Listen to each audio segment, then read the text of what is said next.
Well, it's a pleasure and honor to be invited to give this lecture. So today I'd like to speak about the physical origin of the fresh properties of cement-based material, with a focus, of course, on the various interactions that do happen in this kind of material between the various constitutive grains, and as well focus on the effect of inclusions, potentially fibers. Well, there are many things and many ways to look at fresh materials. On one hand, you have the architects who have given a very sweet name to fresh concrete. They call it liquid stone, and that's true that it's a very adequate name because fresh concrete has many properties that are similar to lava or extremely loaded muds in geotechnics. On the other hand, you have people in physics who are a bit more in the detail, a bit less aesthetic, that have provided us with some classification of the suspensions containing rigid particles, dense suspensions. In this classification, it is possible to study any given suspension in industry or in nature, considering two things.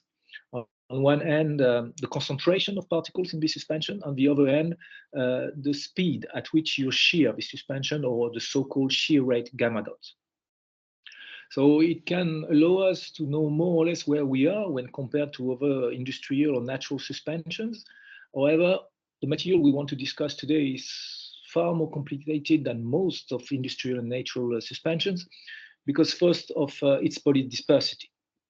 We are looking at mineral particles that are between 100 nanometers or even smaller sometimes, but in very small amounts, and about 1 centimeter if you look at concrete. And these rigid mineral suspensions, particles are suspended in water. Most of them are non-spherical. So for some of these, they are not far from being spherical if you look at them from a distance, but of course they can be quite rough with some asperities and a local rugosity. But you can even have fibers, and that will be a part of this presentation today, which is very different from the usual classification of suspensions.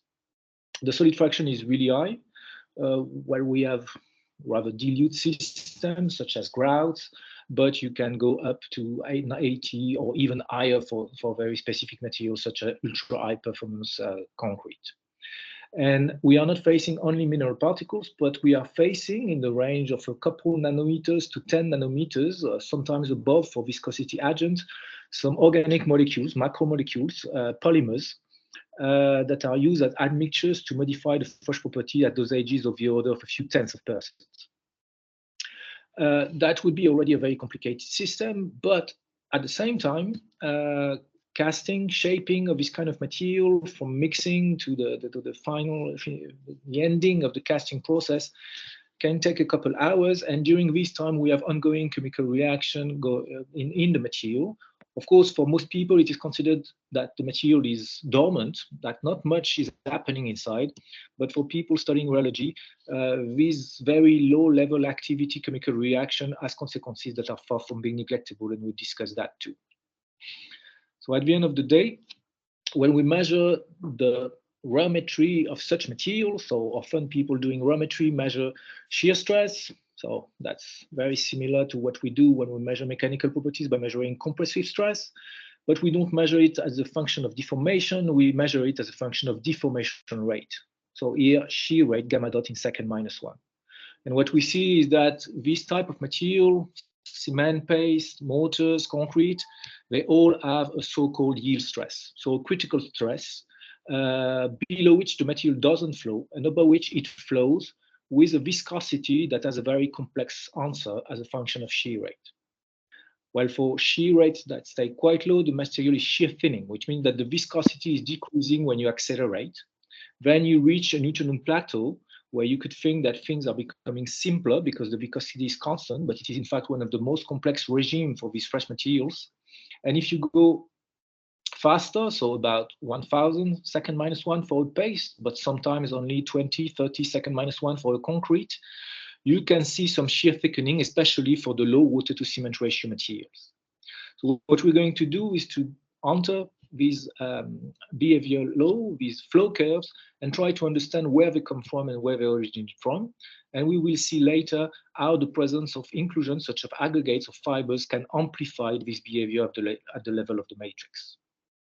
So my presentation will be divided in 4 parts that I'm listing here, and we will start right now with yield stress and thixotropy. So to do that, I'm going to look at the matrix first. I'm going to look at the cement paste. So I'm going to look at a typical cement grain, this one, and this typical cement grain has orders of magnitude for several properties. First, its size, which is always very important because size dictates the magnitude and the origin of the interparticle forces. Second, its density. Well, here I'm playing very well. A ver, yo esa reserva no la he hecho ni me la han mandado a mí. Yo lo que el otro día le pedí a Laura es que me quedaban 800 euros del proyecto a Star y le dije que me hiciera como una reserva para que me cuadrara ese dinero, ¿vale? Yeah, and as well, diameter, density, and roughness. So roughness here is defined as the typical size of the asperities of the grain. Well, one grain here could look rather spherical, but most grains, as they are crushed, are showing some angles and some zones that have radii of curvature that are about 10 times smaller than the grain itself. And it will play a major role when we speak about colloidal interaction. This is the side that drives them. These grains are suspended in water, and well, at 20 degrees, we will consider that this water, despite the fact that it is full of ions, has a viscosity of around 1 millipascal second. So knowing all that, we can start to list all the things and all the forces and energies that do compete in the material, at least when the material is not flowing. So first, we have Brownian motion. So Brownian motion is of concern for many small particles, and it is due to the fact that the liquid is made of particles or molecules that are agitated at a given temperature, and they can transport part of this agitation to the grains, the cement grains themselves. In parallel, what we have, and it has been demonstrated already quite some time ago, we have attractive colloidal forces, and they dominate all of the colloidal interactions in the system, and they create some rather strong attractive forces at the point of contact between the grains, which happen to be at the point of contact between 2 asperities, which means that these forces are not driven by the size of the particles themselves, but by the size of the default on the surface. And the equilibrium separating distance, in the absence of any admixture, is around a couple nanometers. These forces have been shown recently to be mostly ionic correlation forces, and they have a very complex nature, but the order of magnitude is more or less known. Finally, these grains are fire in the water themselves, and we have a gravity potential and energy that is competing with both Brownian motion and attractive colloidal forces. We can enter the detail of this competition and check who's the winner of these 3 features, of these 3 energy density, or forces, whatever you prefer to call them. So let's have a look at the first one, thermal energy. We're going to compute the energy corresponding per particle. And what we can see is that thermal energy is of the order of several 10⁻21 joule per particle. Well, the value itself is not very important, but it is important if you compare it to a gravity potential. What we can see is that gravity potential, so the ability of material to be separated under the effect of gravity, is far higher than thermal energy. This is not the case for all mineral suspensions. If you take nanosilica suspension, for example, the particles are so small that because of the thermal agitation, they will never sediment. There won't be any settlement, or potentially there won't be any bleeding. But in the case of cement, the size of the particle is so big, they are so heavy compared to water, and the thermal energy is not strong enough to maintain the particle in suspension, which means that cement suspensions by nature are unstable. On the other hand, let me illustrate that with this movie. So this is a 1 meter high sample in which you can see that the water is being progressively extracted. The speed, the velocity of the water inside the porous medium is really high, as you can see, because of the projection of the particles at the surface. And well, we all know that if the material is not well designed, well mixed design, then we can have some separation because of the unstable nature of cement suspensions. On the other hand, if we compare the thermal energy to the attractive forces, we can see that attractive forces are far higher than the thermal energy. The consequence of that is that particles will flocculate together, and these flux will be stable and won't be destroyed by the thermal agitation. It means that the paste, the suspension, will adopt a configuration or conformation in which the particles will be flocculated. And in this configuration, if you have enough particles, which means a water to cement ratio that is not too high, you can percolate this network of particles, or this network of forces, and generate some strength for this network, which will result in a macroscopic yield stress. You need to bring a minimum energy to destroy this network, and of course, an elasticity. Of course, not the elasticity of hardened concrete, that will be more the elasticity of a soft gel, but fresh paste are by nature, and because of this flocculation and these forces, elastic materials. Finally, the good thing with these attractive forces is that they can fight the gravity potential.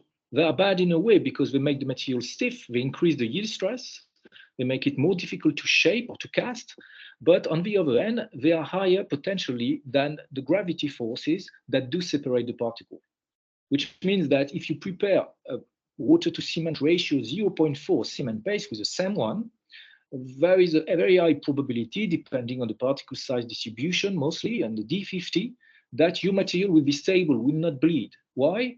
Because there will be enough attractive forces between the grains to prevent the separation of the liquid and the solid.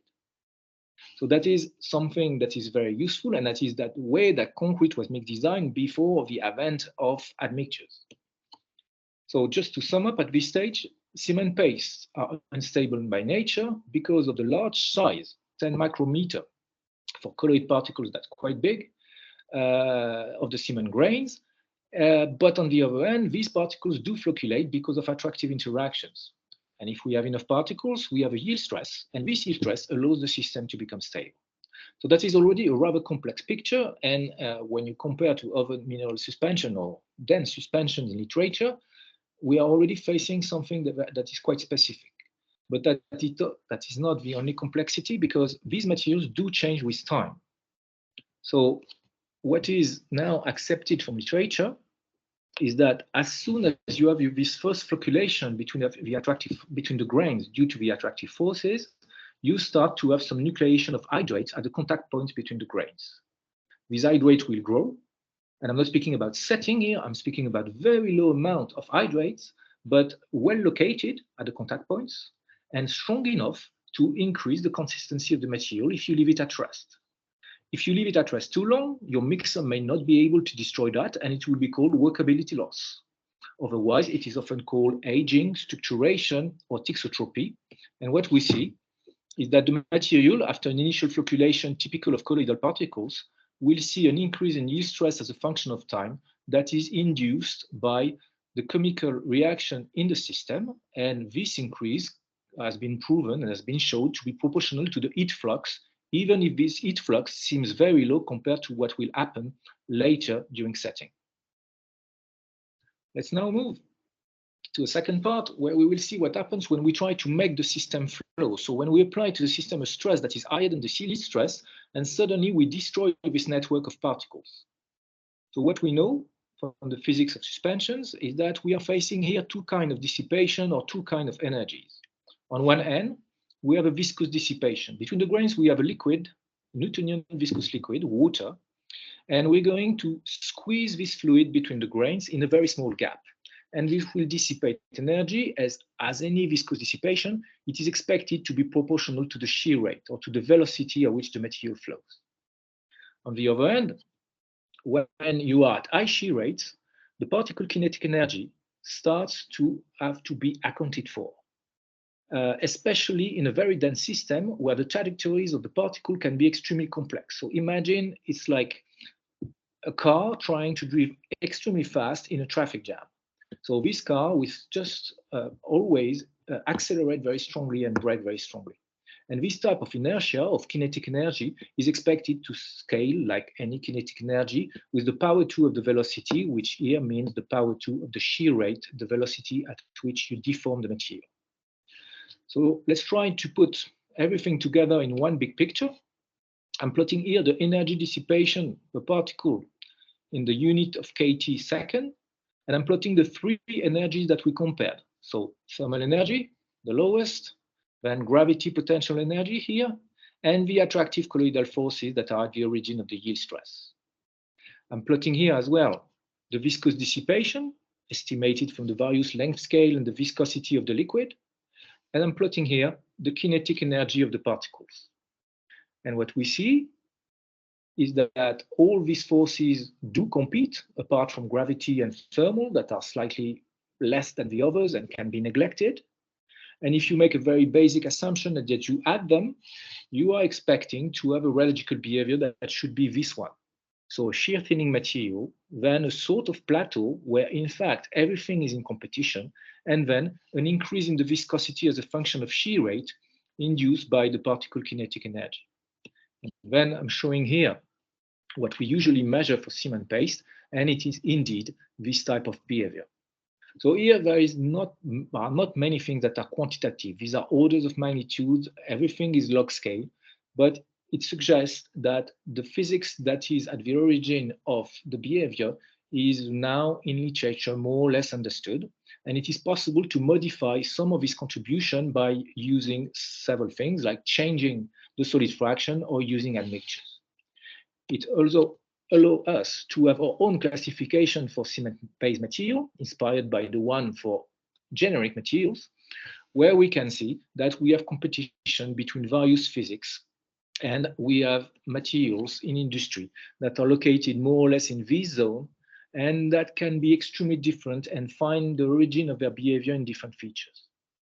The problem is that all this is very, in my case at least, I find very interesting to know, but it can't be changed because volume fraction or water to cement ratio is fixed by the mechanical and durability properties that are targeted by the structural engineers or the designers. And then the shear rate is fixed by the process itself. And will you pump your concrete? At which rate will you cast it? So it means that we can't change anything in this. And that's why we have developed over the last 50 years some admixtures, because admixtures are the only way to modify this radiological behavior. And here I'm going to go really fast. Admixtures is something I am interested in, but I'm really not the best person around. I would suggest that if you're interested in the kind of optic, you read all the literature produced by the group of Professor Flatt. I'm just going to give here a very rough picture. What matters for admixtures is that where are these admixtures? Are they adsorbed on the surface of the grain, or are they left in the interstitial fluid? And the second feature that does matter is what is the size of the polymer coils. Well, the size of the polymer coils, if we look at all admixtures, we see that they range from around 1 nanometer for the smallest admixtures we use, up to 200 nanometers for the biggest viscosity admixtures. Then what really matters for the most dominant admixture, which are, for example, superplasticizer or PCEs, is their adsorption. So they're going to adsorb on the surface, and they're going to change the interparticle forces. But you have to keep in mind that the size of this admixture is extremely small. So many pictures that you find in literature show cement grains where you have some very long polymers that do stick from the surface. In fact, admixtures only modify the local magnitude of the forces at the contact points and do not change the overall shape of the grain. But this ability allows them to fully tune the yield stress as a function of their dosage.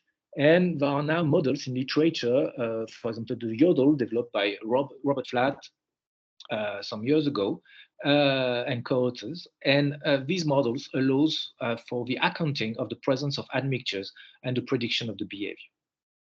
So here I have more or less covered the first order principle and features that do drive the rheology of cement paste.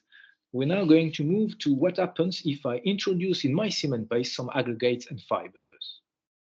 So one of the first results that for me is very important to keep in mind is that coarse particles, millimetric sand or centimetric particles, don't have any colloidal interactions. They can have frictional contact, but they don't add to the system any other interaction or any other energy. what they do is that they amplify the behavior of the paste. And you can see it here in this graph on the left, where I plot the yield stress of the concrete divided by the distress of the paste as a function of the volume fraction of the coarse aggregates. And you can see that for all these concretes, there were something like 30 papers from literature that were gathered on the same graph. You have only one master curve. So it means that depending on the volume fraction of the aggregates, of the particles that you mix with your paste, you will just amplify the yield stress of your cement paste. So what does drive this amplification is the ratio between the volume fraction of aggregates and the so-called maximum packing fraction. Maximum packing fraction is the maximum amount of particles you can pack in a given volume. So just to come back on the fact that this does not depend that there are no interactions between the aggregates and the paste, the explanation is quite simple. If we look at the particle size distribution of a standard concrete, you can see that you have the cement grains on one side, here on the left, and you have here the sand and the coarse aggregates. And if I had fibers, they would be in the same range. And you can see that there is a range of size here where there's no one. And the fact that there is no one allows for a decoupling of the cement matrix on one side that contains particles or inclusions. And it is possible for these particles to consider that the cement matrix is a fluid and forget the fact that the cement matrix contains grains as well. So now, maximum packing then is driving the ability that we have to include in the material as much particles as possible. I will not speak about maximum packing properties, because maximum packing properties, most of the time, these are crystallized states that do not play a very major role in the engineering properties we are interested in. We are interested in the random dense packing that is here. That is really the maximum amount of particles we can put in a system while the particles still stay in a random configuration. And if we get too close to this random dense packing, the rheological behavior will just diverge and yield stress and viscosity will just explode. So let's have a look at this in practice. I'm going to show you here an example with monodispersed sands. This monodispersed sand, the morphology was measured. We have here spheres, model glass beads. Here we have a natural rounded sand. And here on the right, we have a no-full sand crushed with rather high elongation or aspect ratio and rather rough surfaces. And the packing properties, of course, are driven by these shapes. And they capture every parameter, every morphological parameters, and they just align together and depend on the morphology. But packing fraction, or maximum or random dense packing fraction, captures all these features of the quality of the aggregates. And then if we look at the resulting behavior, we can see that the way that the paste is amplified, the yield stress of the paste is amplified by the aggregates, is fully captured by the way that these particles are able to pack together. And it is possible, once again, to obtain a universal master curve where phi, the solid fraction of aggregates, divided by phi max, the maximum packing properties or the random dense packing properties, is fully driving the behavior. Now, if we move to fibers, it works as well. Here I'm plotting the random dense packing fraction for fibers as a function of their aspect ratio, so the ratio between their length and their diameters. And we know from literature, in a paper by Phillips in 1996, that the random dense packing fraction of elongated ellipsoids, or cylindrical rods, but elongated one, more than 10 for the aspect ratio, is expected to scale with 1/r, r being the aspect ratio of the particles. And this works very well. Here I'm showing random dense packing fraction measured for very different fibers, rigid steel fibers used in the construction industry. And we can see that the random dense packing fraction is totally correlated to the aspect ratio. And it is interesting because it means that if the behavior of the paste is amplified as a function of the ratio between phi, the volume fraction of the fibers, and phi max, the random dense packing, as the random dense packing scales with 1/r, it means that the amplification scales with phi r. And in literature, phi r has been identified already several decades ago as the fiber factor that do drive not only the fresh properties, but as well the mechanical properties of the system. And this finds its origin in the fact that phi over phi max, or phi r, is capturing the percolation degree of all these fibers. And then the more percolated it is, the less it will be flowable, but the strongest it would be once setting has occurred. Finally, it applies as well to flexible fibers, except that these, as their name suggests, can be deformed. Here I'm plotting on this graph the relative yield stress. So once again, the yield stress of the cement paste with the flexible fibers as a function of fiber volume fraction. In dashed line here, I have what I would expect if these fibers were rigid. And here I have the measurement for two different water to cement ratio. And we can see that these flexible fibers do not amplify the yield stress as much as rigid fibers. And here I'm showing some microtomography pictures of fibers, flexible fibers, inside the material once setting has occurred.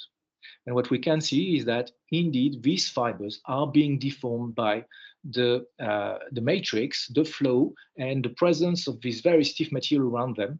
And they're going to have contribution to the rheology, and they're going to have packing properties that do depend on the way they are deformed.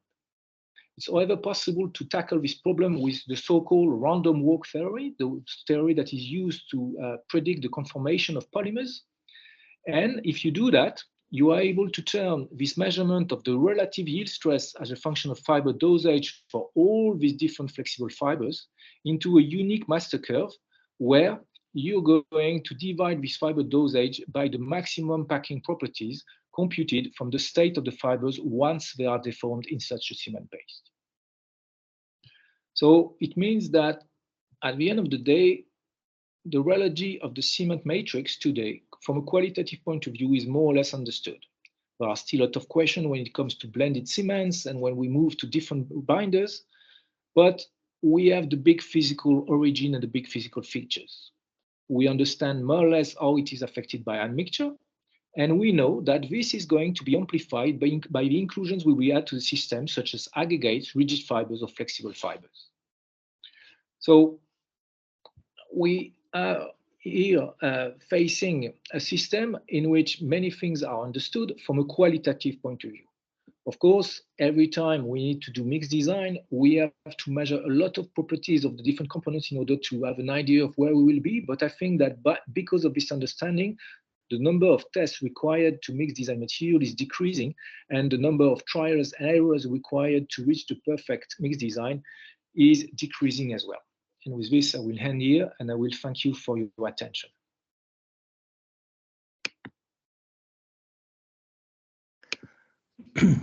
Well, thank you very much for this enlightening talk about the rheology of cement-based materials. So now we can open a turn for questions. Are there questions in the audience?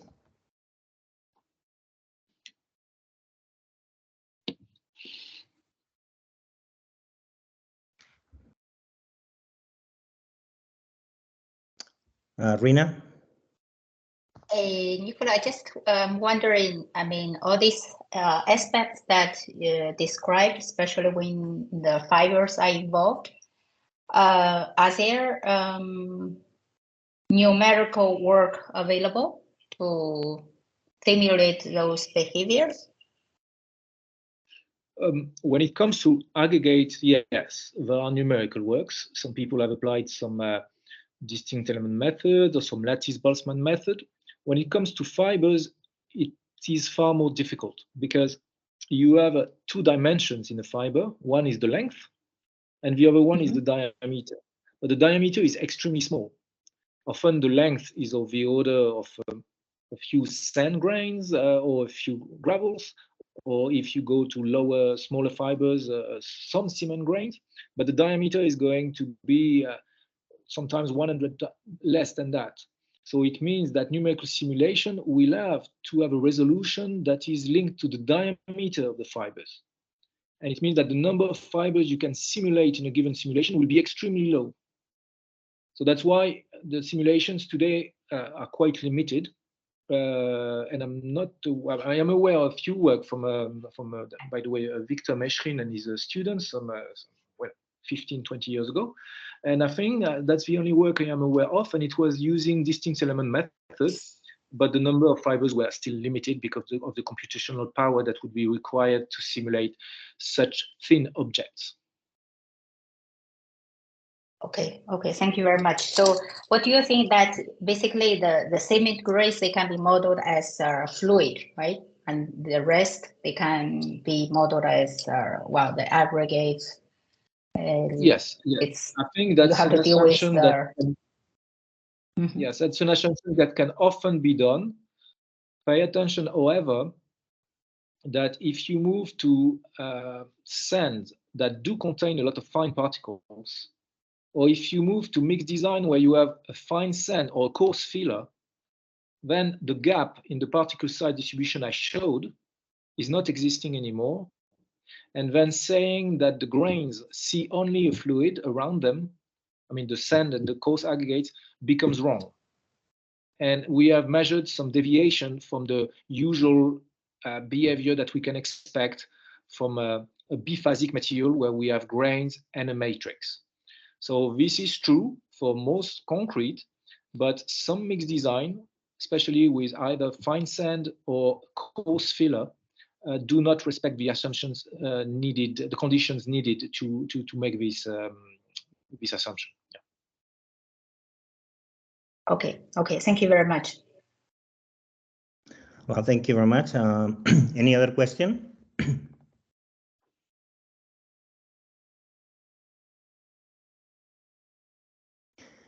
I mean, something that I would like to ask. I mean, because I was thinking of what is, I mean, on the problem of the fiber distribution in self-compacting steel fiber reinforced concrete, and then what I mean, as you made like a very clear, you gave very clear ideas on what is the physics that is behind all the behavior of the particles. So in the case of fibers, when they are moving, I mean, it is the dynamics of the flow what it is more important. For instance, when it goes through angles or close to the wall or in connectors or something of the like.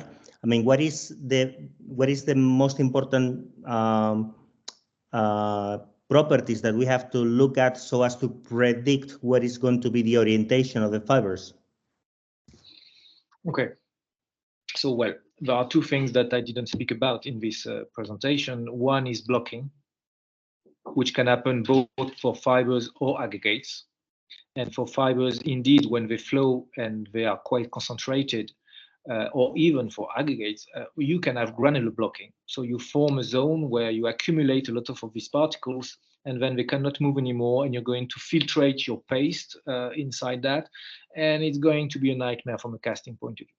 And the other thing that I didn't speak about is fiber orientation. So fiber orientation is a feature that can happen in all fiber suspensions. There is natural rotation because the position of the fiber fully aligned with the flow is unstable. So it means that from time to time, you will have a periodic rotation. And there has been a lot of theory about these things. But as well, we have, in our case, some wall effects. Close to the wall, of course, fibers can be perpendicular to the wall. And added to that, we have yield stress fluid. And in the zone where the yield stress is not reached, the material is not sheared. So it means that in this zone, fibers will not orientate. So there is a very strong, very complex system for fiber orientation in cement-based material. It's a bit easier if your ultra-high fiber reinforced material is self-compacting, because then the yield stress will be low and it will behave as a viscous fluid, but it's still very difficult to model. You don't have to model every fiber one by one. You can potentially model an anisotropy tensor where you model the orientation factors in a orientation tensor. It's been tried, I would say, I know at least two examples of two labs that tried that. It's providing you cartographies or maps of orientation. And the strange thing is that some of these orientations are far from being obvious and were very difficult to guess before they were measured or simulated. So I would say that it is still a very gray area of rheology and casting.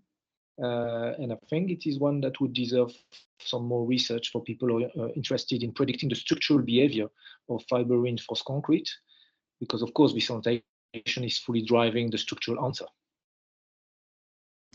And I also guess that the density of the fibers may play also a very important role, like in case you are using glass fibers or carbon fibers or let's say very light fibers instead of steel ones, right?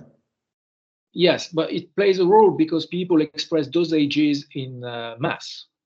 Because if people would express their dosages in volume, then it wouldn't play a role as long as the fibers are not so long that they do break.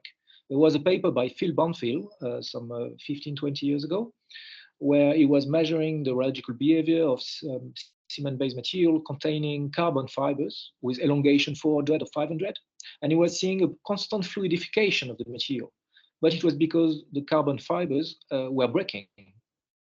So because they are so thin that they bend, and they bend until they reach a critical strain or critical stress, and then they break. So as long as they don't break, then all fibers, rigid fibers, should behave more or less the same. But as we express things in mass, we have this dependency on density, but that is a bit indirect. Mm-hmm. Okay, thank you very much. Any other question?